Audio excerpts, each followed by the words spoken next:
नमस्कार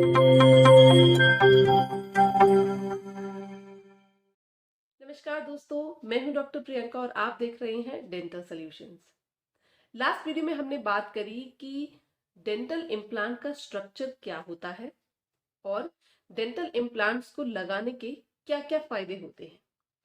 आज की इस वीडियो में हम बात करेंगे कि डेंटल इम्प्लांट की कौन-कौन सी कंपनीज होती हैं, आपके लिए सबसे बेस्ट कंपनी कौन सी है और डेंटल इम्प्लांट्स के खर्चे में वेरिएशन क्यों है। तो अगर हम डेंटल इम्प्लांट की कंपनीज की बात करें तो मोस्ट कॉमन कंपनीज जो इंडिया में यूज होती हैं उसमें है नोबल बायोकेयर, ट्रॉमिन, ऑस्टियम, बायो हॉरिजन और एडन और कुछ कंपनीज हैं। पर ये बहुत कॉमन कंपनीज है तो ज्यादातर डेंटिस्ट यूज करते हैं। अब इन कंपनीज में फर्क क्यों है, सबसे बेस्ट कंपनी कौन सी है। देखिए, हर कंपनी का जो इम्प्लांट है उसका अपना पूरा एक सिस्टम है। उसके लिए अलग ड्रिलिंग सिस्टम है, उसका फिजियो डिस्पेंसर अलग है और इम्प्लांट का साइज में भी वेरिएशन है। तो एक पर्टिकुलर कंडीशन के हिसाब से हम एक पर्टिकुलर इम्प्लांट सेलेक्ट करते हैं। हर कंपनीज के इम्प्लांट अलग है, हर कंपनीज का सिस्टम अलग है, जिसकी वजह से सारे सिस्टम एक डेंटल क्लिनिक पर अवेलेबल होना मुश्किल है। तो एक पर्टिकुलर डेंटिस्ट 2 या 3 सिस्टम मैक्सिमम अपने क्लिनिक पे रखते हैं या उनकी उसमें एक्सपर्टीज हो जाती है। तो आपकी कंडीशन के हिसाब से आपके डेंटिस्ट आपको एक इम्प्लांट सजेस्ट करते हैं जिसमें उनका एक्सपर्टीज होता है। अब सारे कंपनीज के जो इम्प्लांट होते हैं उसमें जो फिक्सचर है वो सभी में टाइटेनियम का होता है। ये सेफ है। 1% केस में लोगों को टाइटेनियम से एलर्जी होती है। 99% केस में टाइटेनियम आपकी बॉडी के साथ अच्छा रिएक्ट करता है और बोन बना लेता है, जिससे इम्प्लांट आपकी हड्डी के साथ जुड़ जाता है। अब जो नोबल बायोकेयर है इसे अभी तक टॉप कंपनी माना जाता है इम्प्लांट के लिए, क्योंकि जो इसके पार्ट्स हैं इसका प्रिसीजन मतलब एक दूसरे से फिटिंग बहुत अच्छी होती है अगर हम कंपेयर करें बाकी इम्प्लांट्स में। तो ऐसे इम्प्लांट्स की कंपनीज को रैंक किया गया है। तो अब अगर हम कहें कि हमने नोबल बायोकेयर का इम्प्लांट आपके मुंह में किया है तो क्या 100% गारंटी है कि वो बिल्कुल सक्सेसफुल होगा, वो कभी फेल नहीं होगा? तो ऐसा बिल्कुल नहीं है। कंपनीज में थोड़ा बहुत डिफरेंस है, लेकिन आपके इम्प्लांट का सक्सेस रेट इस बात पे डिपेंड करता है कि आपके मुंह में एक तो हड्डी कैसी है, आपको कोई शारीरिक बीमारी तो नहीं थी, आपने स्मोकिंग तो नहीं की है और आप अपने इम्प्लांट का कितनी अच्छी तरह ख्याल रखते हैं, उसके चारों ओर आप कितनी अच्छी सफाई रखते हैं।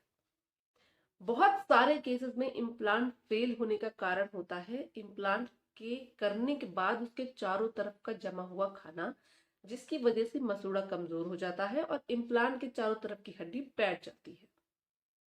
तो इम्प्लांट का सक्सेस इस बात पे डिपेंड करता है कि आपने उसे कैसे रखा है या वो कितनी अच्छी तरह डाला गया है।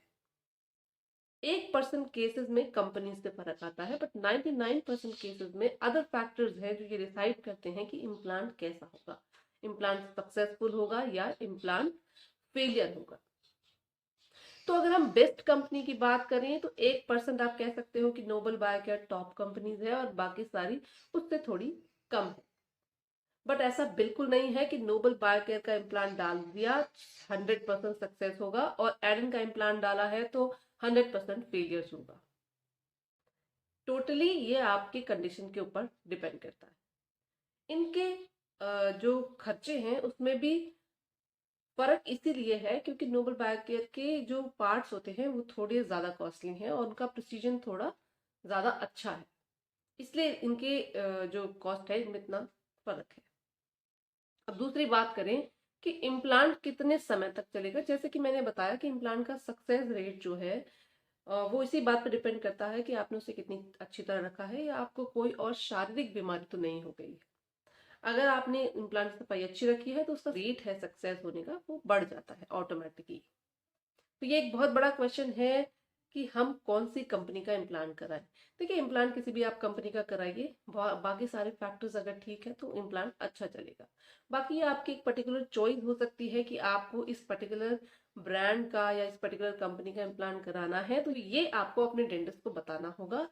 अगर उनका एक्सपर्टीज इसमें है तो वो इसे जरूर करेंगे, अगर उनका एक्सपर्टीज नहीं भी है तो वो अपने किसी कलीग को या अपने किसी डेंटिस्ट को कॉल करेंगे और वो आपका ये इम्प्लांट उनसे करवा सकते हैं। तो इसमें कोई ऐसी बड़ी बात नहीं है कि आपको कौन सी कंपनी सेलेक्ट करनी है। अब अगर बात करें कि इम्प्लांट को किस किस सिचुएशन में लगा सकते हैं, तो यदि आपके मुंह में एक दांत नहीं है तो भी आप इम्प्लांट लगा सकते हैं, और अगर आपके मुंह में एक भी दांत नहीं है, यानी कि पूरा मुंह खाली है, उसमें कोई दांत नहीं बचा है, तब भी आप इम्प्लांट लगा सकते हैं।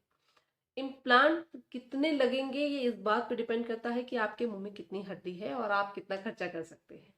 यदि आपके मुंह में एक भी दांत नहीं है तो नंबर ऑफ इम्प्लांट्स जो मिनिमम चाहिए होंगे, नीचे वाले जबड़े के लिए हम कहते हैं कि 6 से 8 इम्प्लांट हो, और ऊपर के लिए भी हमारे पास लगभग 8 इम्प्लांट होने चाहिए, तो हम एक अच्छा फिक्स प्रोस्थेसिस बना सकते हैं। इसके अलावा हम ऑल ऑन 4 पर भी जा सकते हैं, जिसमें हम रिमूवल प्रोस्थेसिस लगा सकते हैं। तो नंबर ऑफ इम्प्लांट अलग अलग हो सकते हैं, ये बिल्कुल आपकी कंडीशन पे डिपेंड करता है कि कितने इम्प्लांट की जरूरत है और कितने इम्प्लांट पर एक अच्छा प्रोस्थेसिस टिक जाएगा। अब इम्प्लांट एक वाइड रेंज में आते हैं, अलग अलग कंपनीज के होते हैं, जिसमें आपको कंफ्यूज होने की बहुत ज्यादा जरूरत नहीं है। आपके डेंटिस्ट जिस कंपनी का इम्प्लांट आपको सजेस्ट करे आप उस पर जा सकते हैं।